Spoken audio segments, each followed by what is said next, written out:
Well, Patrick's People and Places, why not? In fact, it's a great Chicago wintertime tradition, right? The auto show? It is, and this is the big kickoff night. Our Patrick Elwood is there. He's got a preview of this year's show, some of the hot cars we can expect to see. Hey, Patrick. Hey guys, good morning to you. The auto show begins today. It's 2013 version of this. Lauren Fix is a car expert. She calls herself the car coach. All right. We're talking about cars that are family friendly, not probably in the typical way, but in a modern day way. Right. You know, it's funny, starting with if you give your teen a car and you're saying, oh boy, 16 years old, they're going to take it to school. Cars like Ford have created little ways to control it. You give them something called My Key, and the key, you control their top speed. You know what? You're not going faster than 45 miles an hour. You have no reason to be on the expressway. That's pretty cool. And so you can control that, but also moving technology into your car.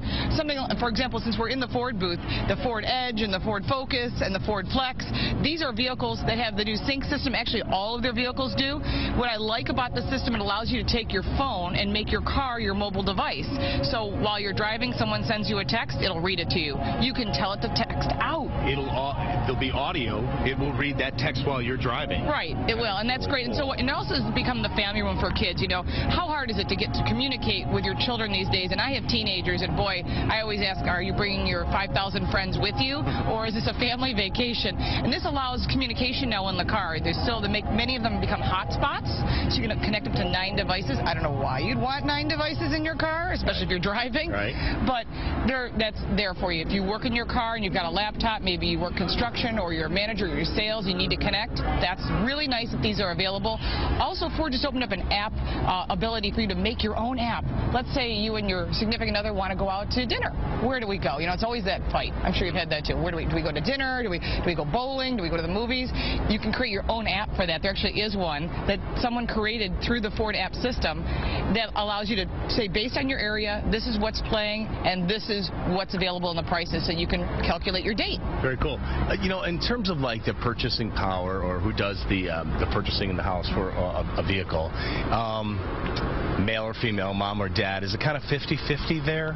Believe it or not, women make 85% of the buying and maintenance decisions. We have 95% veto power, and we own 60% of the cars on the road.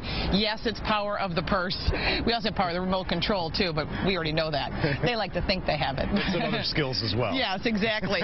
So we tend to control budgets on average here in the U.S. That's not necessarily true in other countries. In other countries, it could be 50-50, so it depends on your cultural mix. But here in the U.S., 85% buying decisions. So we are a powerhouse. Thank you, Lauren.